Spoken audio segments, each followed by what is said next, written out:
This is the DallasCowboys.com Draft Show. Your war room for insider news and draft analysis from deep within the confines of Cowboys headquarters at the Star in Frisco. Now, your hosts, Voch Lombardi, Nick Harris, Bobby Belt, Tommy Yarrish, and Kyle Youmans. Today is Thursday, January 15th, and we are 98 days away from the NFL Draft in Pittsburgh, Pennsylvania. Welcome into the Draft Show presented by Miller Lite, live from the SWBC studio at the Star in Frisco with Voch Lombardi, Nick Harris, Tommy Yarrish, Chris Beam in the back. I'm Kyle Youmans. Missing Bobby Belt again today. Hoping to see Bobby back next week, and then we will, the week after that, be at the Senior Bowl down in Mobile, Alabama. Already here, baby. 14 weeks from today. 14 weeks from today. I hate that. That's coming up way too quickly. It's all right. We got time. I was going to say, I like that. You like that? Yeah, we were just, Nick and I were just talking before the, all right.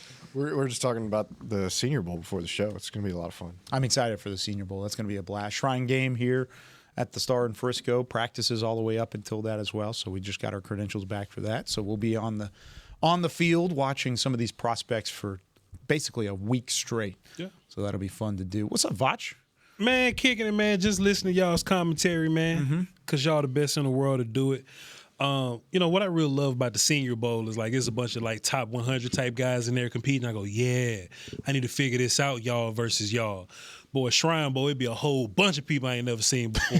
You know what I'm saying? But no disrespect to them. Names that weren't even on the list yet. I just get to learn more people, you know what I'm saying? Because we all do this thing. We got to study about 200 some odd people. So now when we, for example, Arondé Gatson last year, right? Shrine Bowl guy, me and Woolchuck was out there. He tore it up at the Shrine Bowl. You know what I'm saying? I was like, hey, man, I don't know where round Gatson go, but I like him. He a fool. He the best player here. And then he goes to the Chargers and just start whooping feet, man. So I think that's part of the process. You know, these guys that we don't know. I'm no expert right now.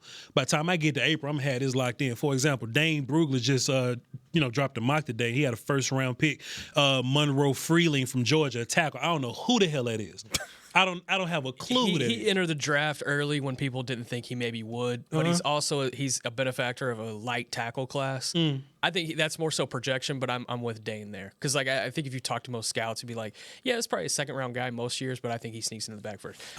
That's why I'm giving you credit here. I don't know who. I don't want the credit. Give the name. I don't need it. But whoever Monroe Freeling is, I'm gonna watch him and I'm gonna come back Monday and be like, or Tuesday and be like, hey y'all, I watched Monroe Freeling. He beat the hell out of everybody over there. So that's the cool thing about this thing. These people that we don't know that we learn over time. I'm gonna give you one name you have to learn at the Shrine Bowl. Por favor. Dante Corleone. Just because it's a fun name. Cincinnati? Yeah. Was he supposed to come out last year? Yeah. That's the only reason I know. Okay. That's the only reason I know. Okay. But these brand new, I never heard of you cats. Oh, good luck to y'all. There are a couple guys at the Shrine game. I was really impressed with the roster across the board. I think it's very comparable to what the Senior Bowl is doing. I agree.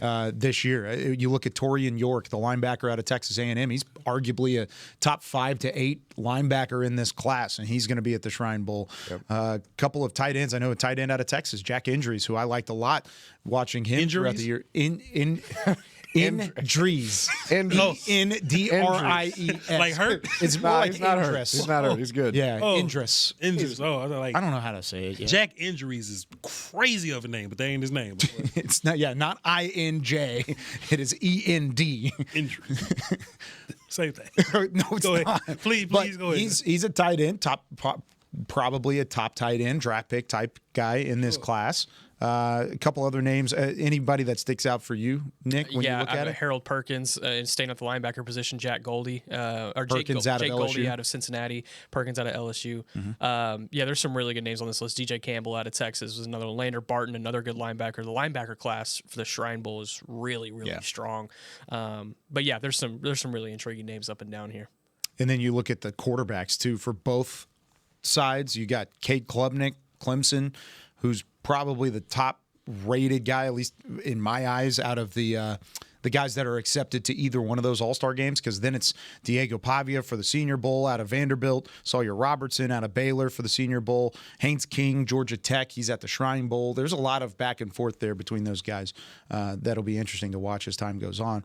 You mentioned that mock draft by Dane Brugler. Yeah. Friend of the show, original member of the draft show. Where did he have Dallas picking there? So, well, he had Dallas picking at 12 and 20. Well, but if who did he have picking there? Sorry. To be fair, you did say where. I did say where. My bad. He just answered But the that's question. a fair question. Did he trade back or not? No. So they're picking at 12 and 20. I'll just give you some highlights that I thought were interesting. Okay. So our Oregon quarterback, I don't watch quarterbacks at all. So you know what I'm saying. So he's not going to be draft guy.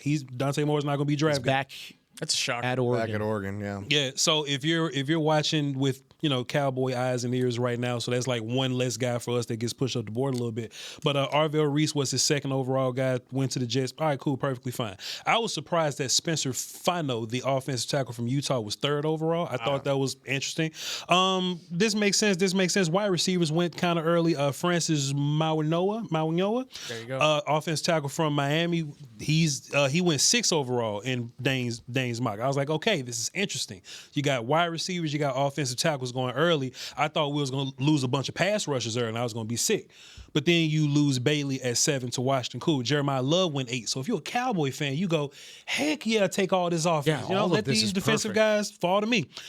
Caleb Downs go 9 to Kansas City when you would think that Kansas City would go wide receiver. So we lose him there. We lose Bain at 10, and Jermiah McCoy went 11. Would you guys like to guess who the Cowboys went 12th overall to the Cowboys? I already looked here. Well, I was going to say, I looked as well. So. Well, don't worry about it. Sonny Styles went 12th overall. I was about to say Styles would That's be a my win. first guess. Yeah, I would have I don't think you should have any complaints about that. Let me ask the table. Would you guys have rather have gone cornerback Mansour Delane from LSU than Sonny Styles? I have Styles higher right now. Yeah, I would take Styles. Yeah. I'm taking Delane, and I ain't fooling with none Really? of them. Tell me why. Because I think Delane in the long run can help you quicker now, and I think in the long run he'll be a much better player, like a well-rounded player. So we're in this point to where we're looking for new coaches in Dallas, right? Hey man, whether you a coach that like man, if you a coach that like zone, if you a coach that needs smart guys, take them. Now, as far as how the cornerback board is probably going to play out, it's a lot of guys down the board that I do like, but some of those dudes are man dudes or some of those dudes are zone guys. I think Delane is a both guy. I think he's an everything guy. I like the versatility there. As far as Sonny goes, man, listen, man, to be taking linebacker 12th overall, I want a Fred Warner type guy. I don't think he's one of those type dudes. And just the type of scout that I am, I don't look for upside as much as some other people do in that way. I want to see what you are now. I'm more of a high floor guy now. Wouldn't wanting a Fred Warner type guy be looking for upside in a linebacker? Not Fred Warner coming out of college. Okay. I want Fred Warner coming. So, for example, my favorite linebacker prospect of all time, Miles Jack. Miles Jack coming out of UCLA. Miles Jack, the pro, different. He got hurt, whatever. But Miles Jack coming out of UCLA was everything I wanted in a linebacker, and he played some running back. If you give me a Miles Jack type of guy that can cover, he was pass rushing, he was running around, he was sideline to sideline, he was doing everything, played some offense, then you can talk me into a linebacker type guy at 12. I don't think Sonny does all those things. I think that guy is. I was going to say, Man, you sound like you're describing Sonny Styles. I think Sonny could be. Yeah. I think Sonny got upside, man, but I don't see that in Sonny right now. I see Sonny sometimes get caught up in these blocks. I see Sonny kind of get washed down in some of these run situations. I've seen him overrun a little bit, but that's normal. He can work himself out of that. That's upside stuff. I like the what do you do now type situation, and then I want to look at your upside. I just like Mansour better now and later than I like Sonny now and later, if that makes sense. So with that being said, do you think it's easier for Dallas to fill their void? Because they have a void at both linebacker and corner. Sure. There's no doubt about it. And edge and safety. Yeah. Everything. But sticking to those two positions. If it's between those two guys at 12, is it easier to go find a veteran linebacker to fill your void at linebacker than it is to find a veteran corner, and you can draft vice versa in those two options? A lot of that's going to decide on what happens before the draft. We're going to get to April, and it'll be right back there to it. But I'm looking at it as we've tried the linebacker veteran thing a couple times. A couple times it's been okay. Eric Kendricks wasn't bad here, but was he somebody that you wanted to bring back? Not necessarily. Sure. You saw what happened with Kenneth Murray this year. That didn't happen. Sure. Corner. I don't know about that. What? I'm joking. Okay. You're the bit continuing the bit. The bit has happened. You caught me off guard for a second. When you go back to corner, you haven't tried that veteran corner route yet. Sure. And grass isn't always greener. You never really know what's going to work out. And it's probably going to be a situation by situation basis. But if you're going to draft a corner 12 over a linebacker who I think is that guy in Sonny Styles out of Ohio State, I think if you draft that guy and go find a veteran corner, I think I'd sign up for that all day. Of these two guys, and look, I don't hate that neither. But of these two guys, if you ask me who's going to be better, right, like if we got this Super Bowl window in the next 2 or however many years, what guy's going to help you right this second? I would say Delane is a better corner right now than Sonny is. And we can disagree. It's cool. Mansour is a better corner right now than Sonny is a better linebacker. If you say, well, Voch, I think Sonny's going to be a better linebacker later than Mansour will be a corner later, then fine. I'll take that. Yeah. But just me as a GM, scout, if somebody going to tap me on the shoulder and say, Voch, who would you rather have? I would rather have Mansour. And I just think Mansour's smarter. I think he's so smart. Oh, he's super smart. I think he's I like so Mansour Delane. Don't get me wrong.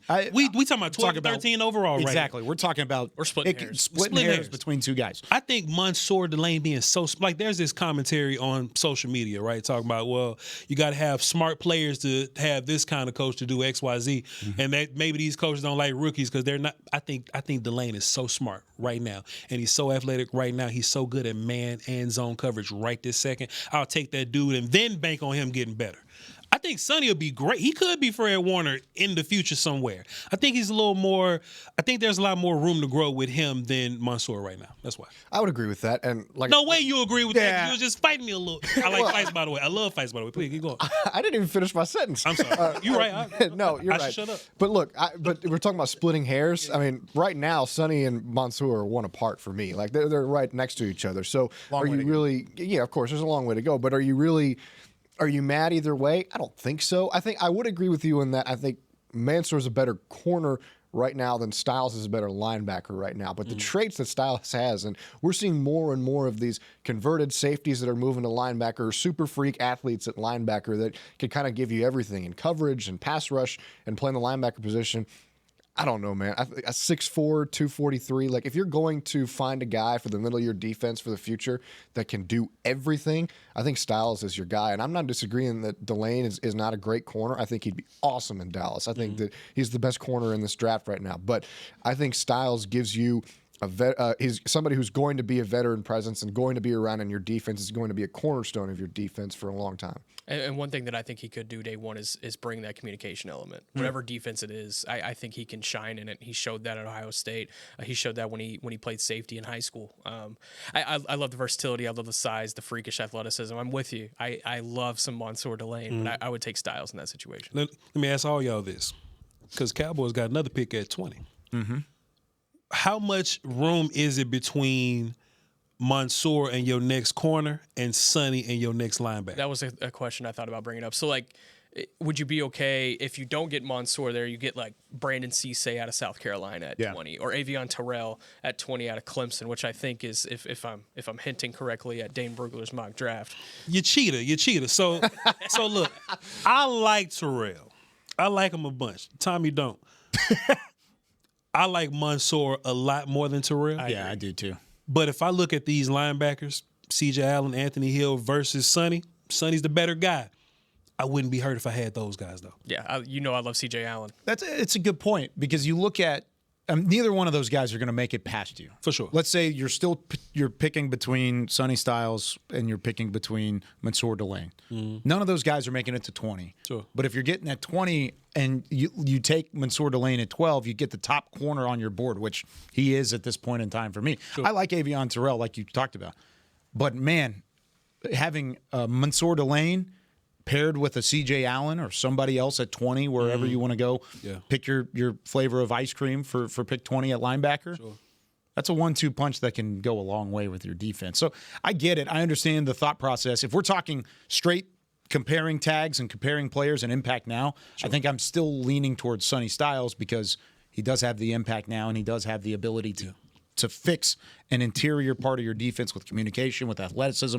Plus, when's the last time you had a communicative linebacker that is somebody that hasn't had a medical red flag on it? Yeah. When have you not had a significant guy? He still has to pro day, combine. He's not ours yet. There's a long way to go. But when there's not a medical red flag on certain guys, a linebacker, I tend to kind of gravitate toward that too.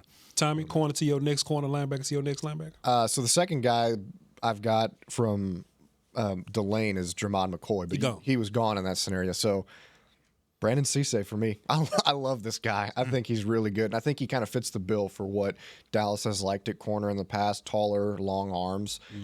He doesn't have the ball production that, like, he's not your typical ball hawk guy. He only has 2 career interceptions in college, but Brian Schottenheimer talks a lot about, hey, I like corners who attack the triangle, right? When the receiver goes up for the ball, corners that punched in that area and knock the ball away. He does that. He's explosive. He's fast. Like I said, the frame is exceptional. Good trigger to the ball and change of direction. I really like this guy. He flies around in the run game. He needs to wrap up better. Like, sometimes he just kind of throws himself at the play, and sometimes it works and he gets the tackle, but he needs to wrap better. Other than that, though, he's going to be 20 years old on the day of the draft. I would be completely fine with him at 20 with Styles. For sure. Yeah, I think with Jermon McCoy, is it a bad case scenario? Granted, hopefully you see something out of him at Combine, Pro Day, and he participates in this process, should be healthy enough to do so. But is that a bad case scenario, considering he's coming off torn ACL? You already have Deron Bland coming off his second foot surgery. Savone Revel is still not 100% from his torn ACL at East Carolina. Yep.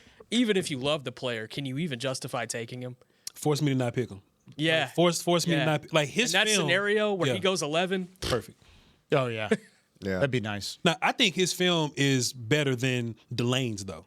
Absolutely. I love the 24 film. His film, it's is so next level. It's so good. It's really solid. We put out an article yesterday of the underclassmen that are declaring and some guys to watch. You put Cisse on there. Yep. You put some of the linebackers. I wrote about C.J. Allen and Terrell and McCoy. Yeah. So those were my 3 guys. And, man, just going back and reviewing that 24 tape, that's nasty. But they can't afford it right now. I have agree. Way too many. They're just not in a spot to do it. No, they have way too many. But what if, though, Tommy? Dr. Cooper did the surgery, didn't he? I'm just assuming he did. But Dr.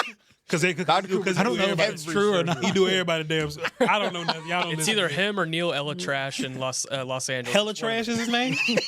I'm not getting my knee fixed by nobody named Helatrash. We got injuries and we got Helatrash. Are you crazy? That's his name? What a medical. Helatrash. What a medical psych. If I'm a doctor, Dr. Helatrash is crazy. Dude, he did Overshones.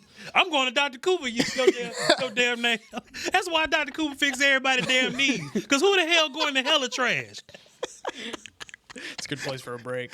No, it is a good place for a break. It's only 11:17. We got a lot of show left. My goal now is to get him on the show. I want to get him on on and he lives in Los Angeles. Maybe we be a professional and not break when we introduce him. He lives in Los Angeles. We'll get him to come down for camp. Let's go. Come on. We could do Zoom interviews. Beam, we're going to get on that real quick here. All right. We'll step aside. We've got Twitter. Doc, where's the last name come from? Is it Irish? We got Twitter on the 20 coming up here in a matter of moments. We got the tweet out there. If you want to go to my X, get out there and send in your NFL draft Twitter questions. More Twitter on the 20, more draft show right after this.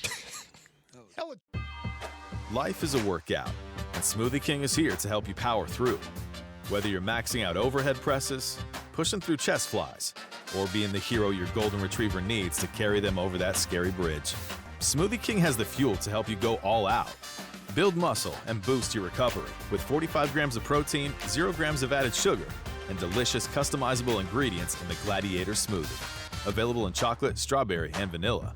Only at Smoothie King. I'm Dak Prescott, quarterback of the Dallas Cowboys. And they snap it to Prescott, who looks right. It's not there. He escapes left. He'll run for a first down. Just like football, when it comes to crypto, it's important to have a team you can trust. With blockchain.com, I know I'm in good hands. Since 2011, they've been trusted by millions around the world to buy, sell, and trade cryptocurrency. Prescott's going to run this himself. Run it up the middle, and he scores. Whether you're new to crypto or an active trader, they've got you covered. What are you waiting for? Get started at blockchain.com. Star Sports Tours is the only official fan travel partner of the Dallas Cowboys, offering exclusive game weekend travel packages with pregame sideline access and photo ops with current players, cheerleaders, and Cowboy legends. You want to stay at a team hotel, attend the best tailgate party in Texas, tour the Star, and talk X's and O's with me, Everson Walls?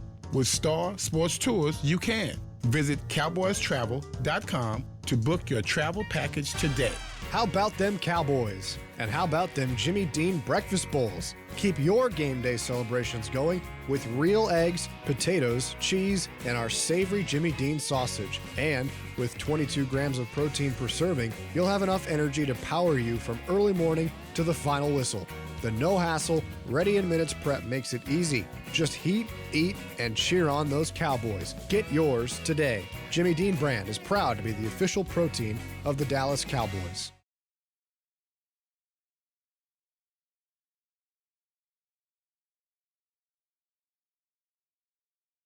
This is the DallasCowboys.com Draft Show.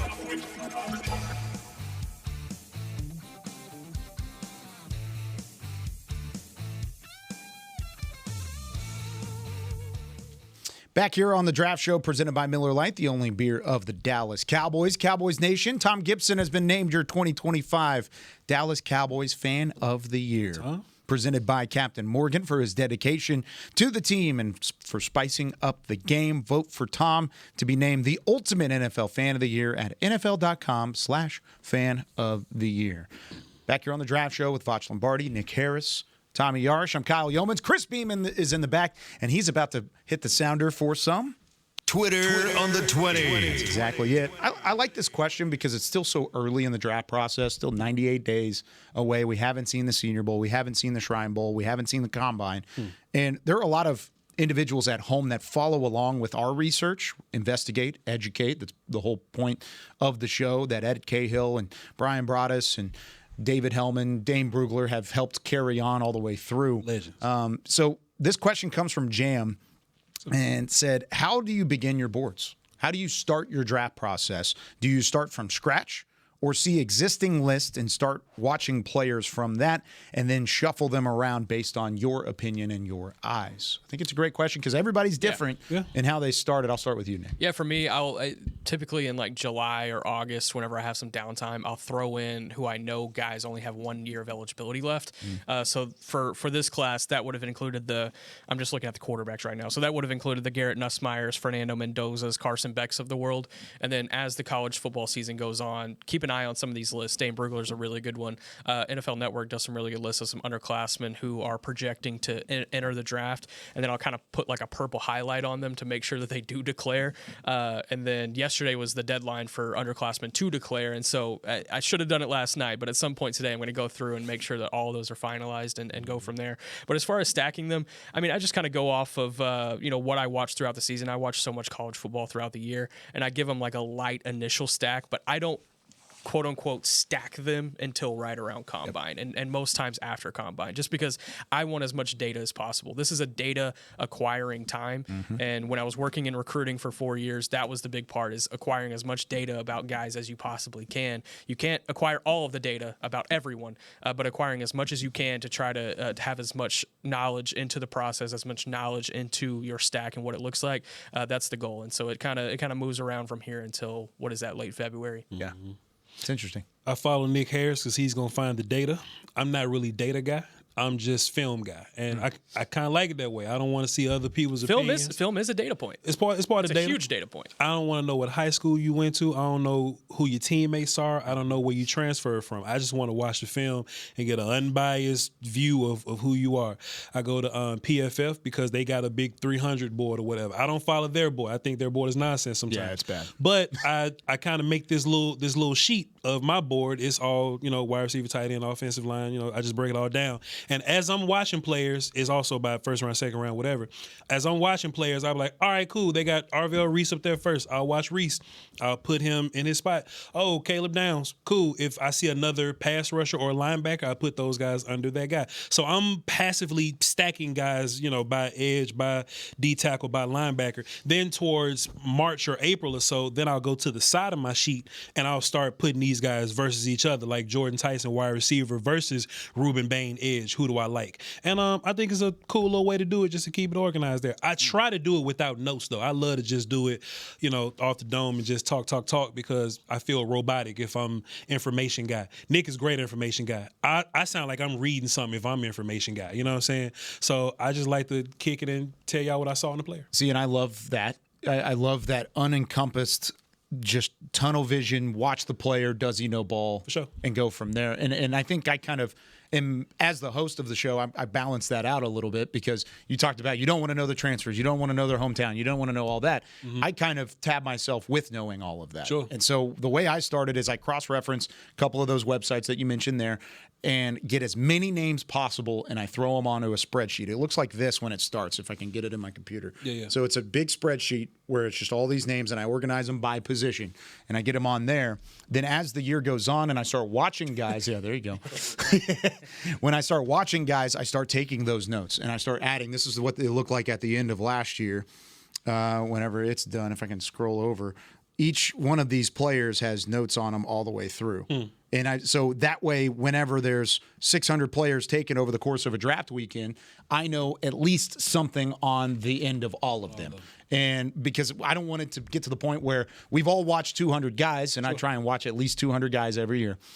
But if we get to that point, I don't want it to be Mr. 201, and then we're sitting here with our hands crossed, and he's going to be wearing a star on the side of his helmet. Yeah. So I kind of try and go broad strokes more than anything. I still watch the film, still outline the player, but I'm more of fill-in, kind of outside content sort of role in my job. But that's how I do it. Is I stack the players. I don't stack the players. I put names on a list, and I stack them as I go through, and I start kind of mixing and matching the way that I like it. Let me tell you what's so good about this group of us, though.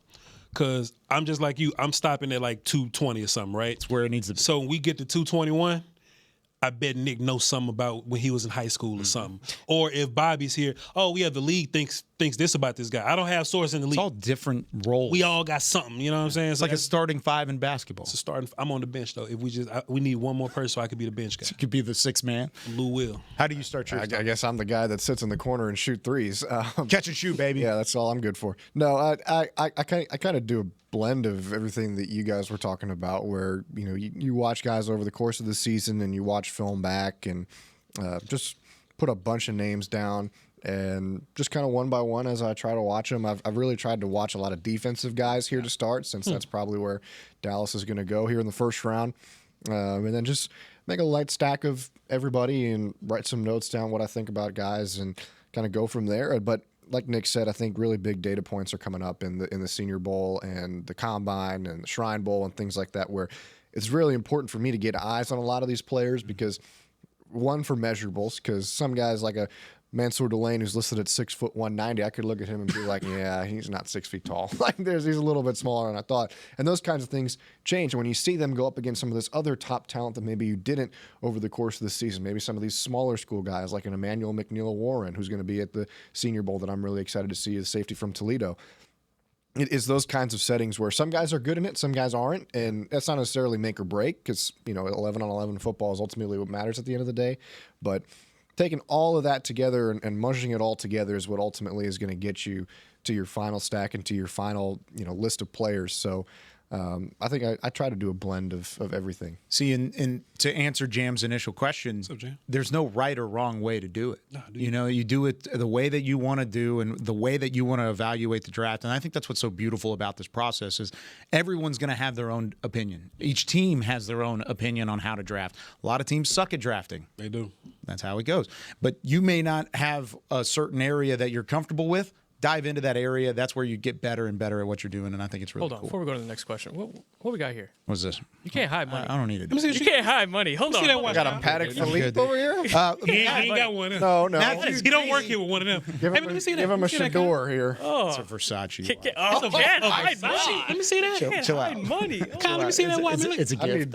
Let me see what you got going on. Like actually blushing on camera. You wore it. We had a segment on Special Edition where you changed jackets. It's literally called Drip or Drop. It's because it's like all black here. Like I just come here. You told me. it's supposed to be a casual show. I'm in a suit. I'm watch guy, Kyle. I know you're here. I'll just take it off. All right, Matt D. Don't give it back. He said a big drop off on special teams. Coming to get me. There's a big drop off on special teams this year. Do you look at some of those contributors that could possibly play a special teams role later in the draft in day 3?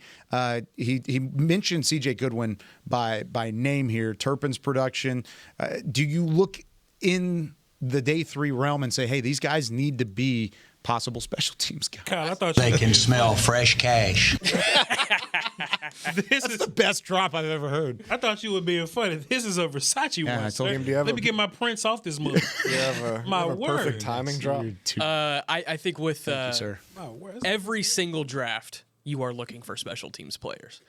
Whether you have a good special teams year or a bad special teams year, you are always looking for special teams guys on day 3, and even guys on day 2 that you think could be, maybe in rotational roles, but could also provide value to you on special teams. I'm just going to throw out one of my favorite special teams players in this draft, Josh Cameron out of Baylor, receiver. Started his career as a walk-on out of Cedar Park High School in Central Texas, and ended up being not only a scholarship guy but a team captain by the end of the day for Baylor. Played all special teams, core special teams groups, all 4, and was a Baylor's leading receiver from this past season. I think this guy would be a home run day 3 pick, and when you talk about the character box, he absolutely checks that as well. Yeah, there are a couple guys I think in this draft that make sense on special teams, and really when you think about this past year for the Cowboys, I don't know about you guys, but I think their 2 best special teams players were offensive players: Brevin Spanford and Malik Davis.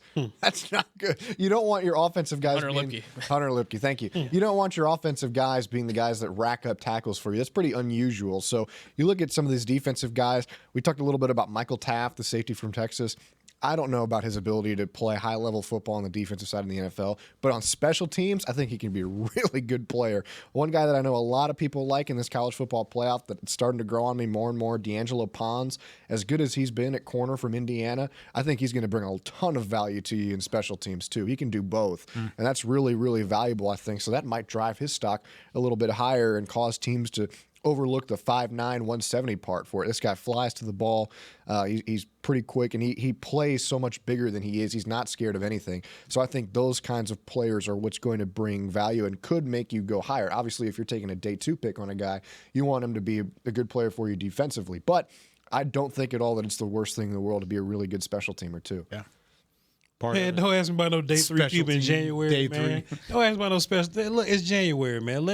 Let my information guy, you know what I'm saying, take care of it. But once we get to April, I have a long list of special team guys. I do have a question about a guy I know you like. Matthew wants to know. What's up, man? He said, hypothetical question. With the needs so strong on defense and the upcoming free agents on this team, if Javonte Williams does not return for the Dallas Cowboys, what are the chances that Dallas could take a guy like Jeremiah Love in the first round, the running back out of Notre Dame? Is it that big of a need? This is just adding on to his question. Is it that big of a need to where they would even address something like that? That's tough because you don't have a day 2 pick right now. That's where the conversation becomes really tough. Yeah, I am a running back in the first round type of guy. I don't mind it. But I just love the second round backs in this draft so much, that I feel like you can address your defensive guys first round, get your starting level back in the second round, but you don't have that second round pick as of today. They could trade back and pick up that pick. However, I don't think this is a conversation we're going to have on draft day. I think Javonte Williams is back here unless something drastic happens during his free agency. I feel like it would be good for both parties. Dallas wants him for multi-years. Javonte wants a multi-year deal. He wants to be here. Yeah. He wants to be here. He's already had a great relationship with Shotty all the way through. I think knowing Dak and knowing the way that they love play action and how it all kind of sets up off of each other, I think it definitely makes an impact there, Voch. But let's just play the hypothetical game. Let's say it doesn't happen. Would you even consider it at 12 or 20? So, Kyle, you just said something that's interesting. What's that? I think it'll be incredibly irresponsible at 12. It's just so many more directions you can go. If you make it to 20, we can talk, though. Okay. If you make it to 20, because 20 different than 12. Because I got first round grades that I'm trying to stick to. I'm trying to get one of those first round defensive players at 12 overall if I can help myself. But you just don't know how this board's going to play out. You might get wiped out on defense. I don't think so, but you might get wiped out on defense. This Dane Brugler mock was offense heavy in the top 10. It may go opposite. It may go top 10 for you on defense there. You may be forced to go, all right, is it Jeremiah Love, running back from Notre Dame, or is it one of these defenders that I like, or is less of? Jeremiah Love might be your CeeDee Lamb pick that they was talking about here. That blinking light that you just can't pass up on relative to some of these other guys. I like Javonte, man. But Detroit liked David Montgomery, and that ain't stopped them from taking Jahmyr Gibbs. I ain't saying Jeremiah Love is Jahmyr Gibbs, but I'm saying that Jeremiah Love can give you. He could be. in this run scheme, these run blocking offensive linemen, Clayton Adams doing this thing, those two dudes on the outside, I think Jeremiah Love could do some I want to cuss so bad, some strange-ish on this damn offense. But I got to be responsible. So, not for me, but if you fall to 20, we could talk about it. I think the Cowboys would take a tackle before they'd take a running back at 20. For sure. Probably 12, too. Doesn't mean I don't like Jeremiah Love. I think he's fantastic, especially what I don't think it's talked about enough with him is how good he is as a receiver out of the backfield. Like, they had him running routes, and it looked very easy for him to do that. And the Cowboys offense didn't really do a lot of the passing game with their running backs a ton this year, just because I don't think Javonte is really that guy. Jaden Blue didn't play a lot. Otherwise, I think he could have been that. Then Miles Sanders got hurt at the start of the year. But I'm with Nick. I think if you want a running back and you want one early, maybe find your way to get something on day 2. Love's counterpart, Jadarian Price out of Notre Dame, is a day 2 guy. I think he can be a really good player.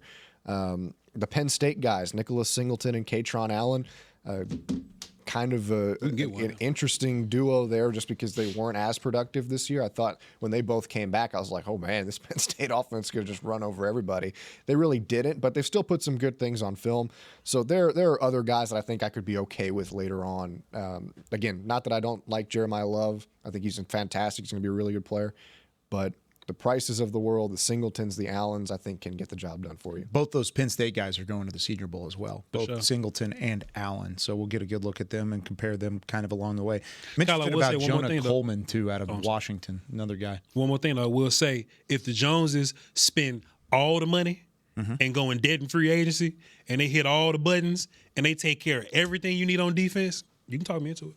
Jeremiah Love, at 12. At 12. If they go stupid on free agency. You're already having the conversation at 20 if he's there. Man. But at 12, you could get talked into it. If you give me a couple of rushes I feel good about, a veteran linebacker, some more depth in there, a corner and maybe a special teams corner, a safety. This ain't going to happen. A safety that I like, you re-sign Javonte, you get GP his money, you trade for some disgruntled pass rusher on the West Coast. I don't know. If you do some of those things. Beyonce calls you. Beyonce better not call Voch. And spend all the money and spend all the bread, you can talk me into a running back as well. I like it. Appreciate you. All right. Austin said, is there a potential scenario where Dallas would rather trade a player than a possible pick to move up back into that day 2 slot, Nick, that you talked about would be extremely beneficial? Is there a spot where they, and I don't really want to say names, we're not trying to trade anybody, but is there a spot where you would try and trade and go? I'm trying to rack my brain on guys who could give you day 2 value. I'm not sure you have a whole lot that you'd be willing to part with. Yeah. No, I would say no right now. And this team historically has not shown the ability to do that. Not the ability. I don't want to say that because it makes it sound like it's a negative. I don't think it's a negative, but they haven't shown the willingness to do that over the course of the years. Plus, too, Nick, the guys that you could get a second back from, like you need those guys. Like the first thing that just we not trading this guy. This is just Voch talking, right? Osa maybe. Like a Quinnen Williams type guy. You need those guys. You know what I'm saying? Like if what you're building around. If you try to do a tag and trade on GPS, you need these guys. You know what I'm saying? So I wouldn't want to trade away a guy that I need on this run that you're trying to go on just so I could pick another guy that's not better than them. Yeah. And teams aren't going to be interested in sharing a second round pick for a bevy of mid-level players. You know? Cowboy fans be like, can we trade Maris and get a third back? Like, you know what I'm saying? Like, that ain't happening. Yeah, that's not happening. And I love Maris. Just out of Maris. Yeah. All right. That does it for Twitter on the 20. When we come back, got some early pet cats that you guys are looking at? Anybody stand out? There's maybe a pet cat. I know Nick's got like 6. I got a player made me smile real big last week. Okay. We're going to take a look at some of the guys we've enjoyed watching the most here in the early portions of our draft process. More of the Draft Show presented by Miller Lite when we come back after this. Cowboys fans, when it comes to navigating the ever-changing world of tax, your business needs a partner it can trust to tackle even your biggest tax challenges. Ryan is the largest firm in the world dedicated exclusively to business taxes. Our team of tax professionals has local expertise in all areas of tax and can help you uncover savings opportunities you didn't know you had. Learn more about how Ryan can improve your overall corporate tax performance by visiting Ryan.com. Ryan, the official tax partner of the Dallas Cowboys. Life is a workout, and Smoothie King is here to help you power through. Whether you're maxing out overhead presses, pushing through chest flies, or being the hero your golden retriever needs to carry them over that scary bridge. Smoothie King has the fuel to help you go all out.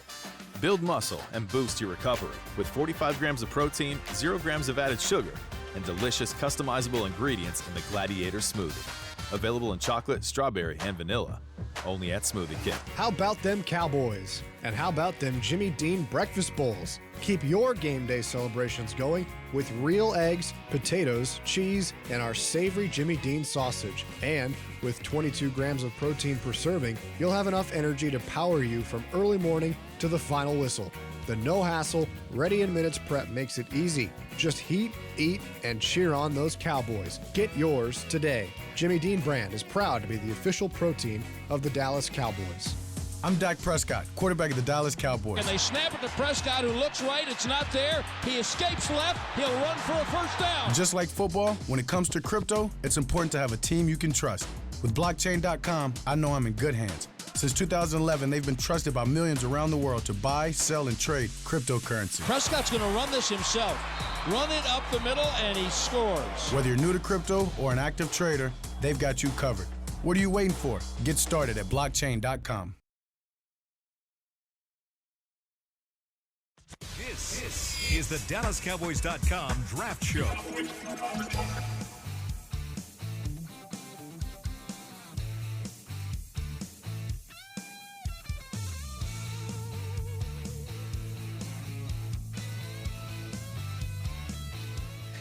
Cowboys Nation, Dallas Cowboys United, presented by Globe Life, is exclusively in the Dallas Cowboys app. Join the official fan club today and receive access to Cowboys Drops, where you can win game tickets, autographed items, exclusive experiences, and more. Download the app now to join. See, Kyle, it's only 5 people in Mississippi. You know what I'm saying? We just had one of our funniest break. It's only we got to move on quick, Kyle. Yeah, we got to move on going. quick. It's only 5, you know what I'm saying? I don't know where you're leading this. So we don't even do it on purpose. It just be like, you too? I be like, hey, man. And then you turn 33. That's Voch Lombardi. And then he make plays, and then you be like, my boy. I know him. My boy. I'm proud of you. Nick Harris. My boy made the team. Tommy Yarrish, Chris Beam in the back. I'm Kyle Youmans. Oh, man. We're only on, what is this, show 4, and we're How already did y'all off even the know what rails? that means, dog? That's crazy. Oh, yeah. Yeah. I thought that was just That's part of it. Tommy knew. That's part of it. But Tommy listened to, you know, Yeah. the baby and Gunner in there. Tommy will surprise you a little bit. Tommy shot it. All right. National championship is on Monday. The Cowboys, of course, will have their eyes on maybe a couple of those pass rushers. You got Miami, Ruben Bain and company taking on Indiana. Indiana's defense just all over the place. I mean, they are an impact play type of defense. Yeah, man. Nick, when you look at the rosters between the Hoosiers and the Hurricanes, anybody outside of maybe the number one names like the Bains of the world and the Mendozas and things like that, anybody stand out that Cowboys fans should keep an eye on? I'll go with Miami if someone else wants to go with Indiana. I like Mark Fletcher, the running back out of Miami, and I'm curious to see what he ends up doing because he's had a heck of a playoff run. I think he could possibly be a back that's there for you at the top of day 3. Nice. I think he's working himself into day 2 consideration. I haven't really heard what the buzz is on Mark Fletcher, so if you're in the chat saying Dane Brugler gave him a round 2 grade, dumb A, then sorry, you know. That was me, though. Let's see. CJ Daniels, that's going to be a fascinating one. The receiver out of Miami. Yeah. Started his career at Liberty, went to LSU, finished this year at Miami. Has had a good year at Miami. He had a really good year at Liberty back when they made the Fiesta Bowl a couple years ago. That's going to be a fascinating study there. We talked about Malangoa, Ruben Bain, Akeem Mesidor. We talked a little bit about him. Yeah. He's going to be 25 when his rookie season begins, originally from Canada, edge rusher out of Miami. He's been super violent, and I'm a big Mesidor fan. The question that Mesidor is going to have to answer for me is, do I feel good enough about his floor in the NFL for us to see that floor on day 1? And or for us to see the potential from him on day 1 in the NFL, because he doesn't have a lot of time to develop. He's already 25. It was kind of a question we had with Savone Revel last year. It's like, okay, this guy's going to be 24 when he enters the league. Can he give his full potential on day 1? Let's see. Mohamed Tour, the linebacker out of Miami, he's another guy who's had a really good playoff run. Fascinating to see what he brings. And a guy that I know Tommy loves, and we've brought up a couple of times, corner Keontae Scott out of Miami. Versatility is there. I think that would be a very fascinating guy if he's there on day 3 for you somehow. Yeah, the interesting thing with Scott he's kind of in that Messidor boat in the sense that he's going to be 24 on draft day, 25 by the time the season starts. So you ask again, is he at that ceiling? But I don't think anybody's had a better playoff for Miami than Keionte Scott. He's been everywhere. He had the pick six against Ohio State to kind of set the tone early in that game, and he just makes plays left and right. Like it's one of those things where you watch a guy and sure, he has all the technical things, but you just kind of throw him out the window and say, man, that's just a good football player. And when you hear this front office talk about, man, we missed Jordan Lewis this past year, and man, he was so good this year, and he was so good for us, we didn't know how good he really was when we let him go. I think Keionte Scott can be a guy for you that steps in and can play slot for you. Now, that means you probably have to push Deron Bland to the outside. Are you comfortable with doing that? He had an all-pro year out there, but is that something that you feel like after 2 foot surgeries in back-to-back years that you can do?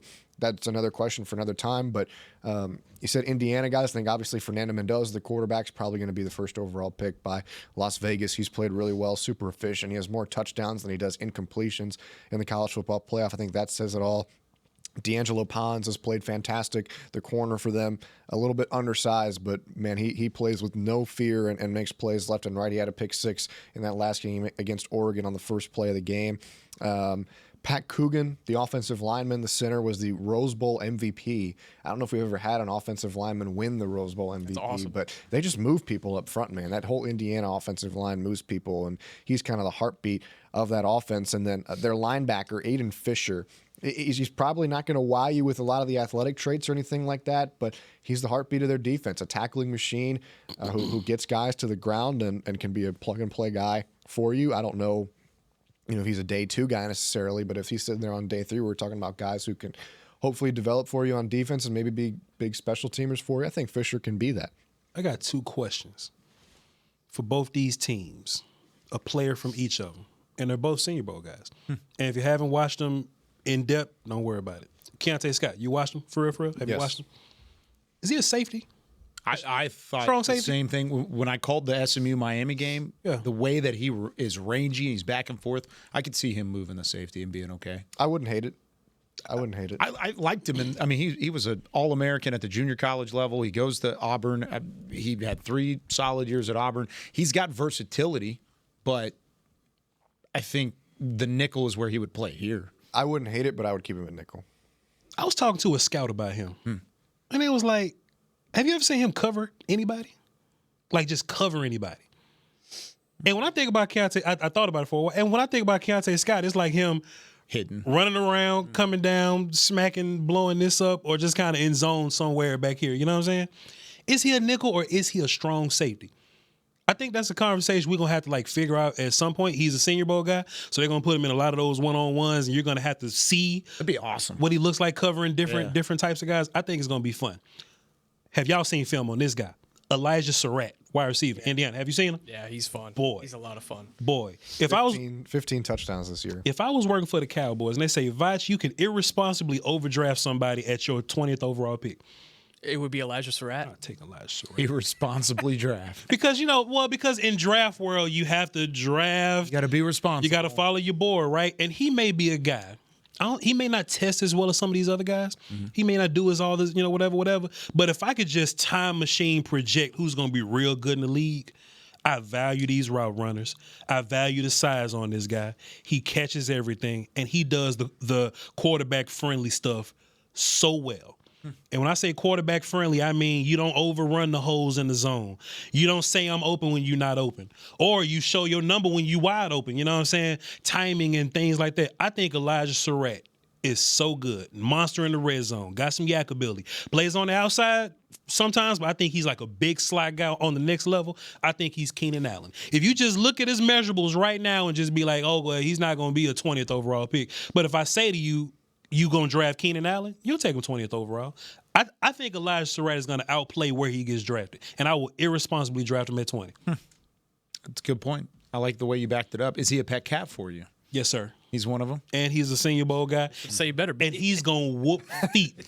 He's going to whoop. I wouldn't be surprised if he works his way in the back of the first round because he's going to go out there, he's going to route everybody up, and he's going to be bigger than them. He like 6'2" and some change or whatever. But the routes, the savviness, the nuance, that's what's going to make him last long in the league. And I think he's going to be one of the better dudes in this draft. One of the first things I thought was when Tommy was talking about him Mendoza as the number 1 overall pick with the Vegas Raiders. That's such an odd personality combo. Yeah. Between you've got nice guy Mendoza along with Las Vegas and Sin City, and then the culture of the Raiders. And Tom Brady's in charge. Yeah, and then Tom Brady's above everything. Like, it's just such a weird melting pot of culture with Las Vegas and what they're trying to build out there in Vegas. It's going to be interesting. But like I always say, Kyle, I'm Cowboy guy. If it don't work, that's their business. Yeah, that's what they do.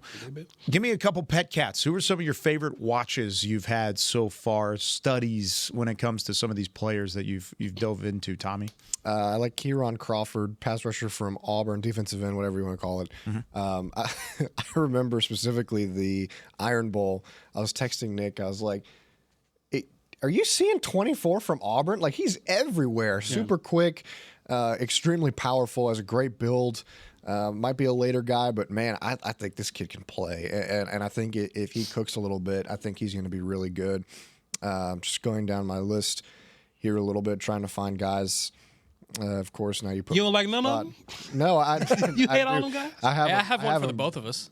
Okay. I had a guy I know you like, Davis Igbinosun. Oh, yeah. Corner at Ohio State. Yeah, good call. I think that, the question for me this year coming in, I was super scared of. He led the nation in pass interference penalties called against him. He worked hard. He shaved that number down a lot. Was it great? Not necessarily, but I think he's aggressive. He's physical on the outside. And, he's a slimmer guy. He's not really he's got the long arms and all that, but he's not really the yoked up corner that sometimes you see, maybe a little bit smaller and compact, but he's taller, long arms. Those are the things that the Cowboys have liked the cornerback position in the past. And I think he made a very big effort to cut down on those pass interference penalties. I think he was really good for Ohio State this year. Obviously, that whole secondary was really good. And then overall, I just love this safety class. I think there's so many good players in this safety class. You're about to take one of mine. Go ahead. AJ Hulsey, LSU. Bray Hubbard, Alabama, I don't think is that bad of a player. Just a ton of guys that hopefully I didn't take yours there. You didn't. Okay, I do love AJ Halsey, but I was going to mention Dylan Thieneman out of Oregon. Okay, and yeah. He declared yesterday. Very fascinated to see his draft process. If you want to see some BA film, go look at Dylan Thieneman. Yeah, just flies around. Just flies around. He's a smart player in the back end. Badass. Badass. Yeah. I don't want to cuss too much. I think there's a limit on here. I thought you was going to say, like... We're not FCC regulated. Like, B word. Like, we don't... I don't want no B word film. Honestly, it qualifies as that, too. Some of these cats got some B word film. Some of these cats... in the bad way. Getting pushed around. Defensive tackle Dominique Orange. Big Orange out of Iowa State. Big fan of his. Is that what they called him? They call him Big Orange. That's awesome. If you want to watch some fun defensive tackle film, go back when they were playing Kansas State in the Ireland game in Week 0. He had a lot of big time plays in that game. And then I'll just throw a receiver out there. I love Chris Brazzell, the second out of Tennessee, originally from Midland. Really good kid. I got to cover his recruitment, and he has shined at Tennessee after starting his career at Tulane. So big fan of him. And I'm gonna have a sneaky running back. I just haven't really landed on one yet. A couple of years ago, I had a few. Last year, I had Monungai and Lan Larison. Lan Larison got hurt. He was going to make the damn 53. He was going to make the 53. He was totally going to make it. But I'm going to have a couple this year that I'm really excited to dive into and find. I've got one guy that is kind of, I think, a Nick Harris sort of player. Especially because he comes from a service academy and he's a Shrine Bowl guy. I already know who you're about to say. Eli Heidenreich. Yep. This dude's fun. Yeah. He's officially listed as a running back / wide receiver. So he's a gadget guy, kind of does whatever he wants. But at the end of the day, he's a football player. He can block. He can receive. He's a weapon as a route runner. He can play tight end. He can block in line. He can line up in the backfield. He can run straight between the tackles. What's cool? Just a little bit of everything out of Navy. Dude, Navy's offense, they had a quarterback, Blake Horvath, who played, and they run that they call it the sling tee, where it's not the wing tee, but they throw it around a little bit. So it's the sling tee, and Heidenreich was the reason the sling tee went the way that he did. I'm excited for him to show up at the Shrine Bowl and kind of start playing that way, but I think he's going to be a steal for somebody. When's the last time a service academy player was drafted? There was a Navy guy last year. Was there a Navy player last year? I'm blanking right now. Someone in the chat help me out here. But there was one. There was one last year. He needs to be another one because he's legit and he's a weapon. I don't know if he's going to test great just because of athleticism, but I don't think he's going to test poorly. Ryan Lane? Yeah, Ryan Lane. Sixth round that's right. by the Jaguars. Yeah. What Safety? position? Safety. Yeah, that's about right. What is he listed as? Heidenreich? Yeah. Is he listed as a? Oh, a running back / wide receiver. Okay, I can't find. I put him at running back in my board, but you could do it either way, and it's not going to be a problem. I'll get to him. Yeah, take a look at him, see what happens. Who's your pet cat that you've been watching so far, Voch? Oh, it was Surratt, man. But I get another one. Man, look. So when I was watching Tyler Booker last year, he was beating the hell out of everybody. He had a running mate in Caden Proctor that was playing right next to him, and they both did a fantastic job of just shoving the hell out of everybody. And like, boy, that's my kind of football, man. I think his last year's film is better than this year's film. Could be the left guard change. I don't know, but it's like sometimes he's up and sometimes he's down. Sometimes, but when he's up, boy, strong as hell, whooping feet, moving bodies. I love him as a pass blocker because he has this kung fu about him, you know what I'm saying? Some guys like they worry about their hands so much that they get hands involved and like latch on a little bit. I think Caden is so comfortable with his hands. He's like patty caking you. He'll grab you right when he needs, and then you don't move because grip strength or whatever. And one thing that I learned watching past offensive linemen, DeJuan Jones taught me this, is if your feet aren't perfect, but length bails you out, then you can live. You know what I'm saying? And Caden Proctor's feet aren't always perfect. He can move them. They don't always go in the right spot, but he can move them, but he has the length to bail them out in a lot of those situations. And what I love about Caden Proctor is, especially versus some of these other guys, is that he's played like competition. You can really find him versus R. Mason Thomas at Oklahoma and them battling it out, or Cassius Howell like fighting it out for real. So Caden Proctor is one of my favorite offensive linemen. You know what scares me about that statement? For sure. That was the same criticism around Tyler Guyton. And not to say that Tyler Guyton hasn't been good, he hasn't been bad. I think his development track is still going up, and I said before he was even drafted, this is going to be a guy you look up after a couple of years and you're like, was he a first-round pick? But I think by the time it gets to fifth-year option time, he's probably exercised as that fifth-year guy. Sure. But this is going to be a crucial year 3 for him, and injuries are really derailing that progression. Back to Caden Proctor, though. The Florida State game in the first game of the year, that's really tough to get out of my mind because I love Caden Proctor. Sure. I think he's another BA guy, and I think when you see some of his highlights, you're like, wow, this is a first round guy, no doubt. And you see some of those low lights like against Florida State, you're like, man, what do I do with this? And so this is another guy I'm very fascinated to see in the process, see how he handles some of these one-on-one opportunities. Is he a Senior Bowl guy? Who was it again? Caden Proctor. I think he is. I think so. If he's not, regardless, I'd like to see him in some one-on-one situations just to see, where these problems have developed over time. But a lot of these offensive linemen train in Dallas too, and I'm going to be hammering those circuits hard too, trying to find this guy. It'll be so fly if they had a junior versus senior bowl, and like all the juniors just went on one team, and all, like everybody that's going to be drafted, just put the juniors on one side and let them fight each other, and then go fight the other side in the game. That'd be more physicality and more chances to get hurt going into the draft. That's what all these prospects want. So Junior versus Senior Bowl. So look, it's already guys that won't run because they feel like they don't need to. But if you one of these guys fighting for their life, and you got something to prove. I would love to see Mesidor. He's a Senior Bowl guy. Mesidor gonna go out there and gain a lot of fans, just showing up, whooping feet. And he's a Miami guy, so he got the game. I don't even know if he's gonna play or anything. I don't know if he's gonna pro or whatever because he's playing Monday. But he's a guy that in my mind, mellow height. Yeah. Cool. All right, y'all talk about my running mate all the time. Watch me show up and just whoop feet. I'm tired, boss. I'm tired. Texas Tech just a playoff game. But I think all these guys could benefit from just a little more All-Star game. My question for you there is, who do you think would win? Would it be the juniors who are leaving early because they have so much hype and draft stock already around them, or is it the seniors that have this veteran ability and an extra year and growth under their belt? It's a fantastic question, Kyle. I love old people. Get old, stay old. I love the old. So when you talk about Keontae Scott, you talk about Mesidor, you talk about height, but Voch, they 24, 25 years old. Perfect. Get all this young guy stuff out of here. Because if they've been playing football for a long time and they old like that, they probably got a little more experience, they're a little more nuance. But that's me as a scout GM guy. I'm floor guy. You know what I'm saying? So I love what I can see in you right now. I don't want to look at you, for example, Caleb Banks, Senior Bowl guy, D tackle from Florida. He don't know how to play D tackle to me, but he's very athletic. He's very strong for his size, but it's the small D line stuff that I want you to be better at, right? He's high ceiling guy.